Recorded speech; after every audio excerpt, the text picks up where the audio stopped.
رسول خدا کی زندگی سے ہم جو ہے وہ اپنی گفتگو کو اور اپنی چیزوں کو آگے بڑھاتے ہیں۔ قرآن جو ہے وہ رسول خدا کی ذات کو اسوہ حسنہ قرار دے رہا ہے۔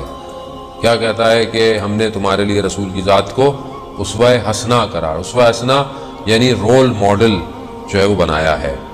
کیا رسول کی زندگی میری زندگی کے لیے رول ماڈل ہے یا نہیں ہے؟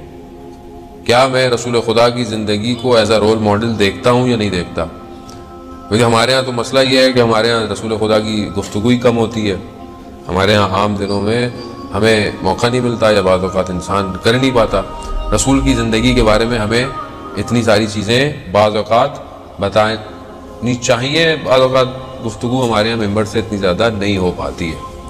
رسول خدا کہ جس کے لیے قرآن کہہ رہا ہو اور اہل بیت کی زندگی کی طرف یہ کہہ رہے ہوں، ہمیں ان کی ہستی کو اپنی زندگی میں کس طرح لائیں۔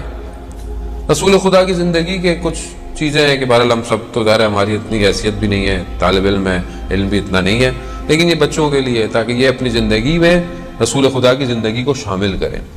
وہ کیسے کریں؟ رسول خدا جب کہیں بھی گزرتے تھے یا کہیں پہنچتے تھے تو رسول خدا سب سے پہلے خود سلام کرتے تھے، یعنی بچے بھی کہیں ہوتے تھے تو رسول خدا خود سلام کرتے تھے، یعنی کسی کو پہل نہیں کرنے دیتے تھے۔ یعنی کتنے لوگوں کی تعلیمات اور کتابوں سے ملتا ہے کہ کہیں ہمیں موقع ملا ہو ہم نے پہلے سلام کیا، مگر رسول خدا سلام میں پہل کرتے تھے۔ خوب یہی ایک چھوٹی سی چیز، چھوٹی سی نہیں ہے، بہت بڑی چیز ہے۔ کیا یہ میری زندگی میں ہے؟ کیا میں اپنی زندگی میں خاص طور پہ بچوں کے سامنے یا گھر میں جاتا ہوں یا بچے، کیا میں ان کو سلام کرتا ہوں؟ نہیں، میں تو یہ کہتا ہوں یہ تمہیں سلام کرنا چاہیے تھا، تمہیں شرم نہیں آتی بڑوں کو سلام کرتے ہیں؟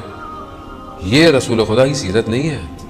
رسول خدا کی سیرت یہ ہے کہ میں خود سلام کروں، اس کے بعد بچے جواب دیں۔ خوب جب تک میں اپنی زندگی میں پریکٹیکل امپلیمنٹ نہیں کروں گا پھر میں کس رسول کو مان رہا ہوں، پھر میں کسی سیرت پہ عمل کر رہا ہوں۔ خوب یہ بہت ضروری ہے۔ رسول خدا، میں اپنے بچوں کو رسول خدا کی محبت کیسے ڈالوں؟ خوب کوئی بھی کام کہنا ہے آپ یہ کہیں رسول خدا کرتے تھے، نہ کہ غلط کام خدا نہ خواستہ جو سیرت ائمہ میں ہے۔ مثال کے طور پر آپ بچے کو یہ کہتے ہیں کہ بیٹا کھانے سے پہلے ہاتھ دھو، تو آپ کیا بولیں گے؟ آپ کہیں بیٹا رسول خدا کھانے سے پہلے ہاتھ دھوتے تھے۔ اس کے دل میں عشق پیدا ہو رسول کا، وہ بھی یہی کرے کہ رسول کرتے تھے میں بھی کروں گا، وہ بھی کھانے سے پہلے اپنے ہاتھ دھوئے۔ سونے سے پہلے کے آداب رسول خدا کیا کرتے تھے؟ یعنی ہمارے لیے ضروری ہے واش روم جائے آدمی وضو کرے سونے سے پہلے، آپ بچوں کو ہی سکھائیں کہ بیٹا رسول خدا پروفٹ جو تھے وہ سونے سے پہلے یہ کام کرتے تھے، وہ اس کے عشق میں کرے۔ جب تک یہ ہم اس کو نہیں سکھائیں گے کیسے سیکھے گا؟ اول بات تو کہ پہلے مجھے خود تو رسول سے عشق ہو، صرف نعتوں تک عشق نہیں ہوتا عزیزان محترم، عشق جو ہے وہ زندگی میں ہوتا ہے۔ نعتیں پڑھتے رہو، جھومتے رہو، وہ جھومنے سے عشق نہیں ہوتا کہ وہ میرا دل چاہتا ہے مدینہ کی گلیوں میں جانے کو، دل چاہتا ہے مدینہ کی گلیوں میں تو چلے جائیں، اللہ ہم سب کو لے کے جائے، عمرہ کرائے، زیارت کرائے، لیکن جو رسول چاہتے تھے وہ بندگی ہماری زندگی میں ہو۔